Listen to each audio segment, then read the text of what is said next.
Olá, bem-vindo de volta, amantes da lore do Velho Mundo, e hoje nós vamos falar de mais uma criatura do bestiário, os dragões.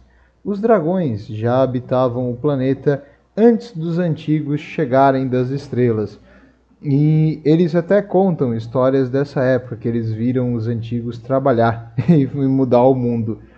Acredita-se que os antigos levaram o mundo para uma órbita um pouquinho mais próxima do Sol, para esquentar o planeta.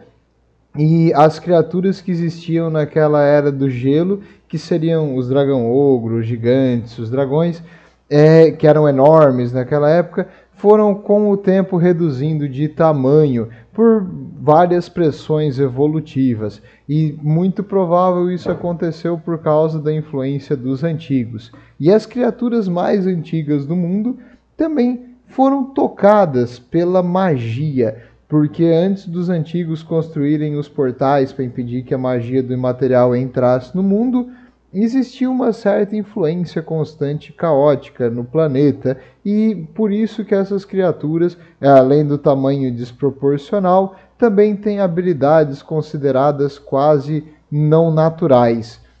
Vamos lá? E para te entender como um dragão pensa e vive, em geral, eles têm uma vida muito longa, e a maioria dela ele passa num estado de hibernação. Na verdade, não é bem hibernação, porque hibernato não acorda. Se tu chegar numa caverna de um dragão e ele estiver dormindo, ele consegue acordar com o barulho, e ele vai acordar com muita fome e raiva. Então não é uma boa ideia acordar um dragão. E quando eles, assim, a cada 2, 3, 4 décadas eles acordam e comem um monte e depois eles voltam a dormir. Esse é o ciclo deles, assim, eles são répteis, então eles conseguem dormir por longos períodos depois de ter se alimentado fartamente de uma vez só. Para as pessoas e para as civilizações, não é muito legal quando um dragão acorda, porque ele vai destruindo tudo no caminho dele. Se tem uma cidade onde ele costumava caçar, ele vai botar fogo. Se tu tem um grande rebanho de gado, ele vai comer ele inteiro, porque ele está armazenando gordura para o próximo sono. E por isso a maioria das civilizações meio que odeia os dragões, mas hoje eu vou falar aqui só das que convivem mais com eles. E eles têm um prazer em levar coisas brilhosas para o seu ninho, não necessariamente ouro, qualquer coisa que brilha. Eles são meio que corvos, assim, que gostam de enfeitar o ninho com bastante coisa que brilha. Por quê? Eu não sei por que os corvos também fazem isso no mundo real, eu não sei, mas é um fato interessante. E eles adoram fazer isso, o que leva eles a acumular vastas quantidades de quinquilharias e tesouros na sua horda, que seria em inglês, e pilha em português. Além disso, você pode achar, beleza, então os dragões são meio que animais. Não necessariamente, eles são criaturas bem inteligentes, assim, que não sei se você considera uma criatura inteligente também, ele é um animal, mas ele é um animal com intelecto superior a de um ser humano, ele consegue uma memória ótima, ele entende até as intenções de quem aparece, vamos supor, tu quer roubar o tesouro dele, ele consegue entender que tu quer roubar aquele tesouro. Se tu quer ir ali só admirar o dragão, ele consegue entender que tu está admirando ele. Se tu quiser idolatrar ele como uma divindade, ele consegue entender isso nas outras espécies. E esse tipo de empatia é uma coisa muito difícil de tu observar na natureza, ainda mais em seres que geralmente são solitários, como os dragões. Mas eles também são muito arrogantes. E essa arrogância fez eles se darem super bem com os elfos. Para te entender um pouco a mentalidade só deles, antes de falar das relações deles com as espécies, uma frase de um famoso dragão aqui. Quando os antigos quando os an... quando... Ah! Meu inglês está difícil hoje, hein? Quando os antigos vieram e fizeram os seus portões da substância das estrelas, eu estava lá para assistir, na real, para ajudar o seu trabalho. E pelas eras eu vim, olhando o nascer e o cair das suas espécies menores e das suas civilizações. Eu já destruí cavaleiros e cidades, queimei campos e espantei exércitos no meu tempo. Eu poderia falar muito do mundo que você esqueceu e muito mais do que você jamais saberá, mas eu acho que eu não vou, porque para mim, como você, não são mais do que um leve divertimento e às vezes você trazem alguma bugiganga pro meu lar. E no demais eu não vejo nenhum valor em você. É assim que eles conversam com as espécies inferiores. Eles acham que tudo é inferior a eles. Então, eles se deram super bem com os elfos superiores, que também acham que todo o resto do mundo é inferior a eles. Quando os elfos chegaram em Ultuan, que é a morada deles, que é uma ilha no meio do mar, eles. Um deles, o Caledor, que depois ficou conhecido como Domador de Dragões, ele foi o primeiro a conseguir domar as bestas. E como ele utilizou isso? Uma mistura de magia, de respeito e demonstrando força. E, como eu falei, o dragão reconhece as intenções e a mentalidade das outras espécies. E eles se identificaram, né, assim, com esses caras. Então eles se deram super bem. E os dragões e os elfos lutaram juntos. Aliás, os dragões são a montaria de vários dos reis Fênix, que são os reis principais dos elfos, e Caledor, que foi o que primeiro dominou o dragão, um local de Ultuan, ele colocou com o nome dele. E ali até hoje os elfos cuidam dos ovos dos dragões e mantêm eles protegidos enquanto eles dormem. Além de que eles têm em segredo cantigas para acordar o dragão de um jeito suave, porque como eu falei, se tu acordar um dragão, ele vai ficar meio nervoso. Então eles têm cantos mágicos para acordar esses dragões. Esses cantos são guardados em um segredo absoluto, porque eles são uma ferramenta de guerra muito poderosa. Seria uma bomba nuclear do mundo antigo, assim. Então somente os altos níveis da sociedade, da parte militar, sabem como acordar essas criaturas. E juntos eles lutaram em inúmeras batalhas contra os mais diversos inimigos. E eles têm uma relação assim de respeito, orgulho e honra um com o outro. Os elfos classificam os dragões conforme a sua idade e o seu temperamento. Os mais novos, os Sun Dragons, geralmente são bem estressados, nervosos, assim, agoniados, agressivos e impetuosos. É novo, né? Você é uma criança comparado a um dragão. Então, eles são os Sun Dragons. Os que já estão na meia-idade, o fogo deles começa a mudar a cor, eles são muito mais inteligentes, maiores e poderosos, e eles não vão agir apenas na questão da raiva e do ímpeto, mas eles vão avaliar a situação antes de atacar. E os mais antigos, os Star Dragons, são aqueles que, pela lenda dos elfos, estavam lá quando as estrelas nasceram. É claro que é um baita exagero, não é tudo isso, mas eles são os mais antigos, sábios, maiores e mais poderosos dos dragões que vivem em Ultuan, a terra dos elfos. Se tu não considerar o dragão da água, mas o dragão da água não considera um dragão. Então vamos para a próxima. Os dragões do caos. Os dragões do caos, sim, isso também vem ali dos mesmos dragões que foram criados por Caledor. Durante as duas primeiras grandes incursões do caos, uma força de elfos e dragões lutou contra várias criaturas do imaterial, incluindo um demônio maior de Zint, que era o Fate Claw. O Fate Claw é um senhor da mudança. É uma criatura com corpo em forma de ave que tem duas cabeças e ele consegue prever o futuro e o passado e fazer as mais variadas magias terríveis e como foi com intenções malignas do imaterial.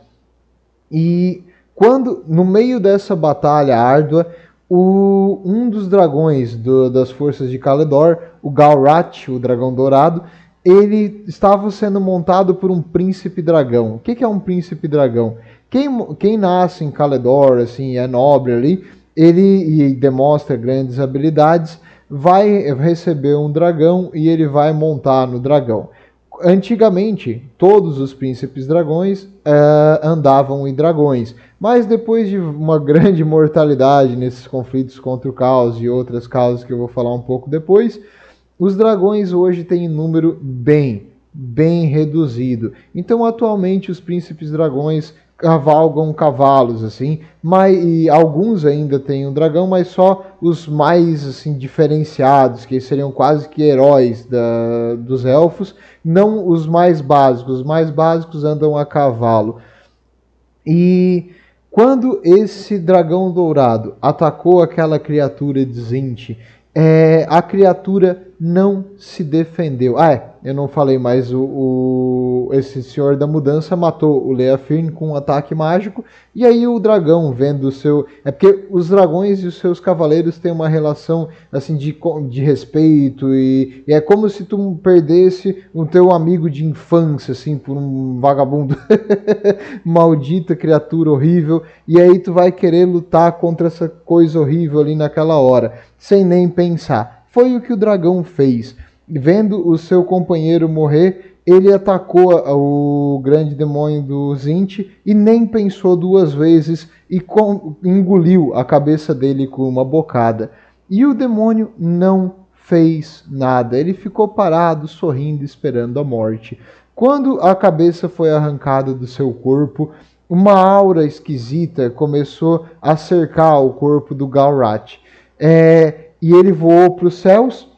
E as tropas, derrotando aquele grande inimigo monstruoso que estava causando tanta devastação, comemoraram aquela vitória, até que o Galrat começou a brilhar o olho em vermelho e virar em direção às tropas dos elfos. E a cabeça dele se dividiu em duas, o seu pescoço rachou em dois. Uma delas cuspia fogo e a outra cuspia uma substância de magia que mutava e destruía tudo que encostava. E essa é a presença do demônio que ele, como é que eu vou explicar? É que me fugiu a palavra, mas não é absorveu, o negócio que tu faz possuiu, meu Deus, me fugiu totalmente a palavra aqui. A criatura do imaterial possuiu o dragão dourado e utilizou ele para destruir os elfos. Porém, nem tudo está perdido por nossas orelhas pontudas. Depois de ter destruído algumas linhas das defesas dos elfos, a cabeça que ainda tinha um pouco daquela memória e da alma do dragão atacou a cabeça mutada do imaterial. E era uma luta daquela criatura nobre tentando enfrentar aquela corrupção que havia caído no seu corpo. E com a ajuda dos elfos tentando derrubar a monstruosidade que ele tinha se tornado, ele foi extremamente ferido. Mas quando o demônio conseguiu retomar o controle, ele fugiu. Ele não foi morto naquela batalha. E essa criatura, o Galrat, que agora virou o primeiro dragão do caos, deu origem a todos os outros dragões do caos. E normalmente eles possuem duas cabeças, como seu criador, pela aberração que eles são. E o Galrat, até hoje, ainda está vivo. E de vez em quando ele destrói uma cidade, ataca uma frota, ou aparece para causar terror nas civilizações humanas. E os Dark Elfos, Drukhari, Druki, nome feio, tá? Seriam os elfos negros. Eles criaram os dragões pretos. O que eles fizeram?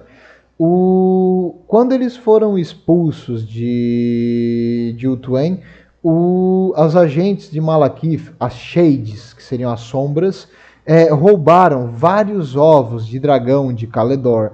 E isso sem os elfos saberem, claro.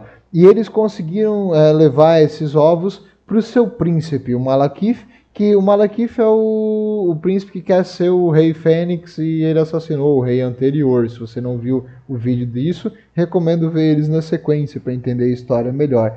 Mas agora, em sua mão do rei bruxo, estavam aqueles ovos de dragão. E o Malakith, com sua malevolência, utilizou a magia para tentar transformar esses dragões em seus escravos. Mas não só isso, ele também usou a magia para fazer esses dragões ficarem mais ferozes, mais agressivos, mais fortes e maiores do que os outros. E quando o primeiro deles nasceu, o Sulek, ele começou a destruir os outros ovos e comer o seu interior. E o Malekith adorou aquela criatura agressiva com instinto assassino. E ele fez dele a sua montaria numa grande batalha contra os elfos superiores, até que o próprio Rei Fênix derrotou esse dragão que ele criou.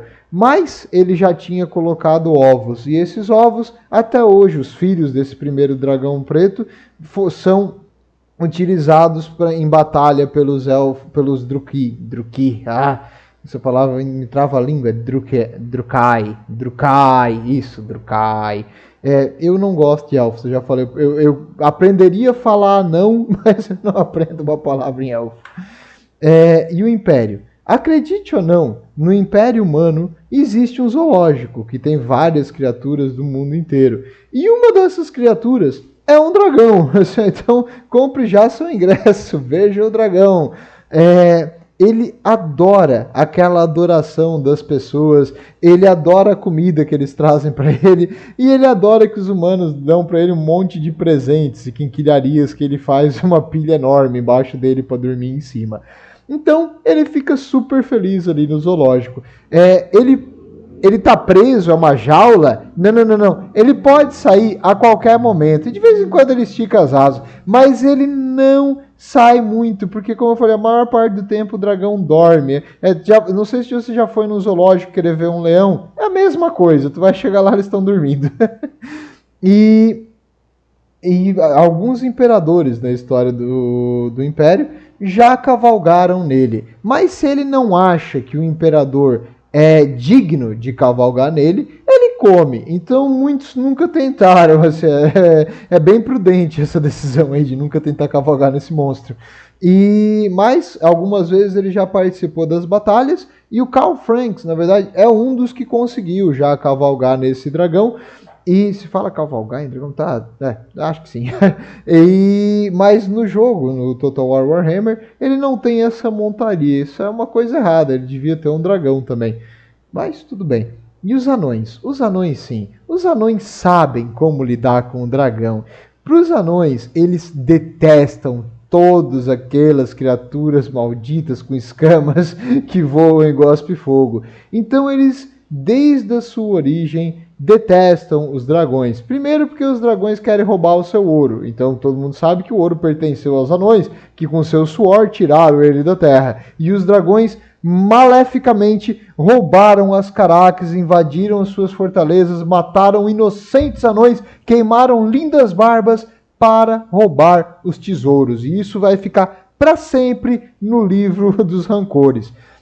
E até hoje, os anões adoram caçar dragões. Os Slayers, que eu acho que eu traduzi para matadores aqui, os Slayers, eles têm que... A vida deles, para recuperar a honra, é matar uma criatura difícil de ser eliminada. E eles adoram caçar dragões. Até existem Slayers que se especializam em matar dragões.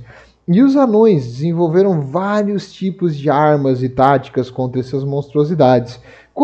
As armas de fogo, tu acha que eles fizeram pra quê? Pra matar um orc? Não. É pra matar o dragão, muito maior.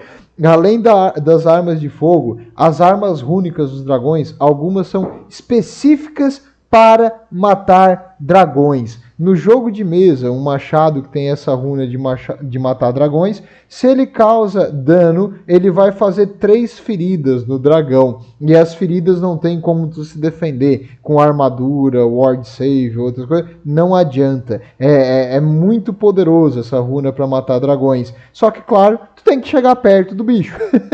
Que aí é um problema. E...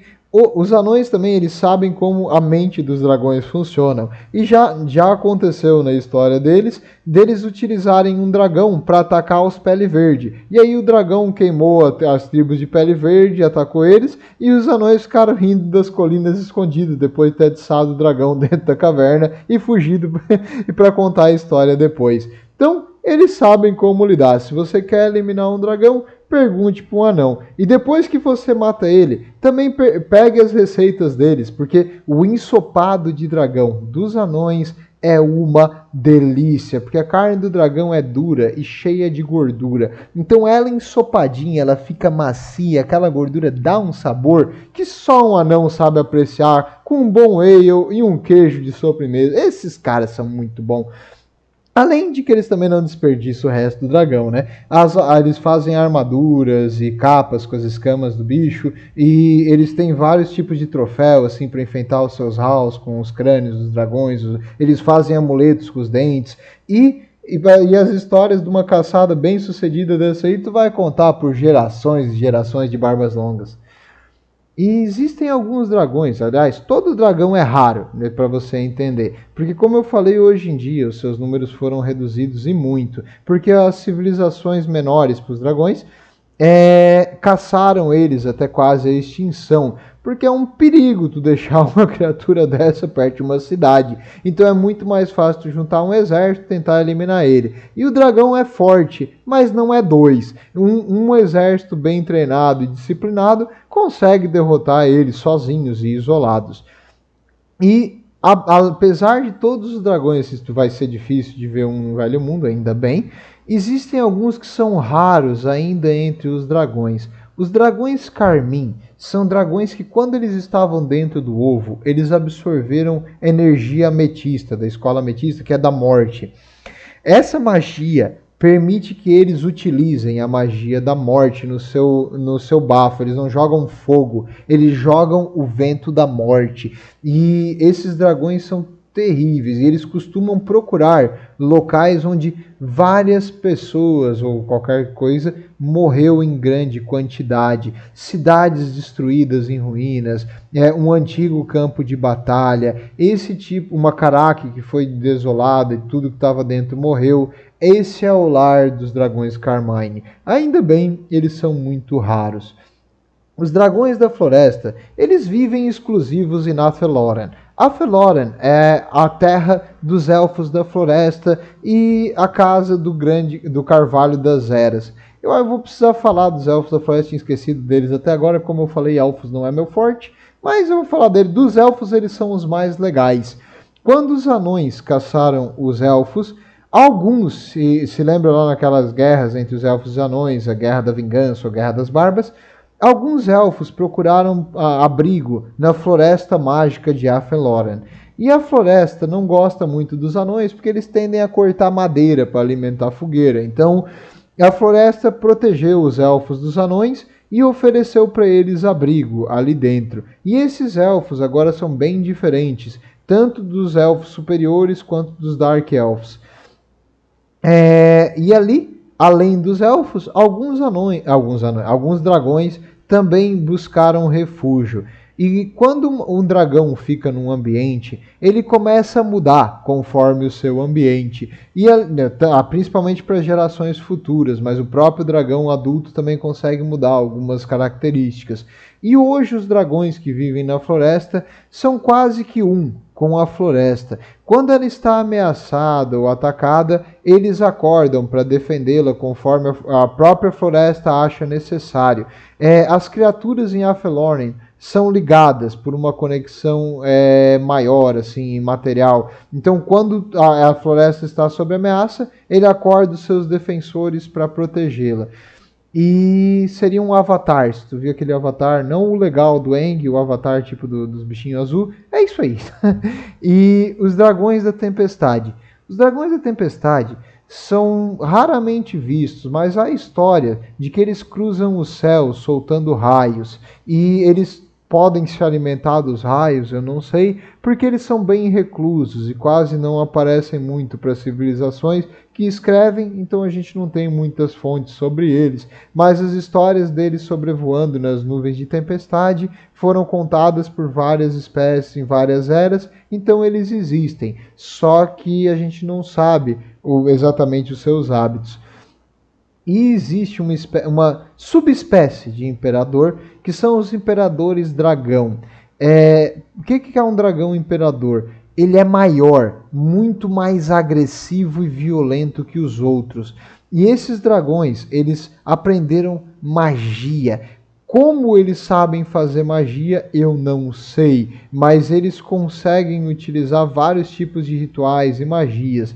Eles existem de vários tipos, de gelo, de fogo, magma, pesadelo, de grande tempestade. Eles seriam uma versão dos outros dragões, só que maior, mais nervosa e mais violenta. E esses dragões, eles não interagem com as outras espécies. Eles vivem apenas por si e na sua arrogância eles não conversam, nem comunicam, nem ajudam e muitas vezes prejudicam outras espécies. Então, na sua maioria, eles foram caçados. Ainda bem, mas os poucos que ainda existem são muito perigosos. Você não ia querer estar perto de um desses, porque os dragões menores tu ainda consegue conversar. Esses aqui não tem diálogo.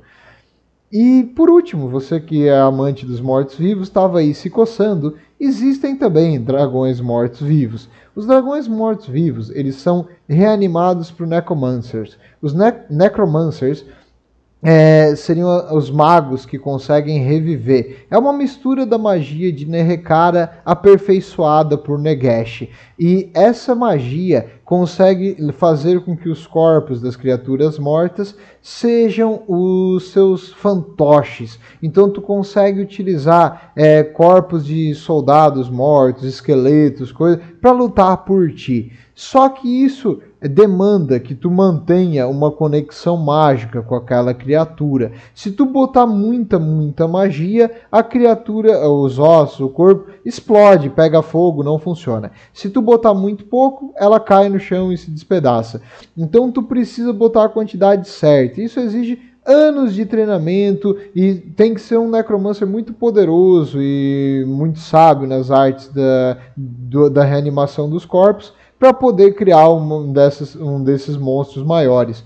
E alguns vampiros, que o vampiro tem uma certa facilidade para isso, consegue também ressurrear, que ele não está vivo de novo, reanimar o corpo desse dragão. E aí tu pergunta, tá, beleza, eles conseguem utilizar muita magia, e é bem difícil, para reanimar um dragão. Ok. Mas onde é que eles acharam o corpo de um dragão morto? Porque essa não é uma coisa que tem em cada esquina, um dragão morto, né? E antigamente, bem antes de Nagash, os dragões iam todos morrer no mesmo lugar, num grande cemitério de dragões. Quando eles sentiam que o fim da vida estava próximo, porque os dragões têm uma grande diferença entre um e outro, alguns vivem menos, outros vivem mais, e quando eles sentiam que iam morrer, eles migravam até essa planície dos ossos e lá eles morriam e tinham o seu descanso. Quando essa planície foi encontrada por Nagash, no caso, provavelmente não foi o próprio Nagash que encontrou ela já existia, só que ele tinha acesso aos mapas e ele descobriu onde ela era.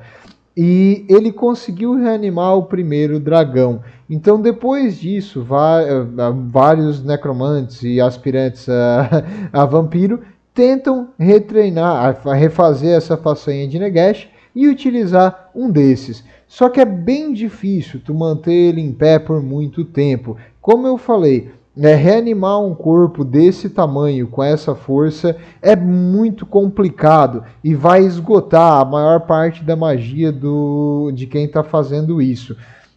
Então eles também são raros, ainda bem, nos exércitos mortos-vivos, e eles só representam uma fração do seu poder antigo. O problema é que, mesmo que tu mate essa criatura, ele pode reviver de novo, o que faz ser ainda mais difícil tu enfrentar. Mas, então eu espero que isso tenha elucidado vocês em mais uma das criaturas do Velho Mundo. Vejo vocês na próxima. Existem algumas outras subespécies que podem ser consideradas dragões ou não, mas eu preferi falar aqui só das principais tipos e variações desses monstros. E você também, meu bom cidadão imperial, pode se perguntar, tá, se eu ver uma criatura dessa, o que eu faço? Primeiro de tudo, não se apavore. Se for para morrer, tu não apavorar ou não vai resolver o problema. Você deve utilizar armas de fogo. A melhor forma do ser humano enfrentar esse bicho é com armas de fogo, canhões de preferência. Artilharia, como balistas, também é bom. Se você for um anão, armas rúnicas, machados rúnicos, armaduras rúnicas que protegem de fogo e de magia podem te dar uma vantagem. Então, vale também a pena ganhar em números. Um tiro provavelmente vai ser refletido nas escamas do dragão e não vai atingir nenhum ponto vital. Mais 100 tiros e depois a linha de trás, mais 100 tiros, depois a linha de trás, mais 100 tiros, enquanto a primeira linha já está recarregada e atira mais 100 tiros.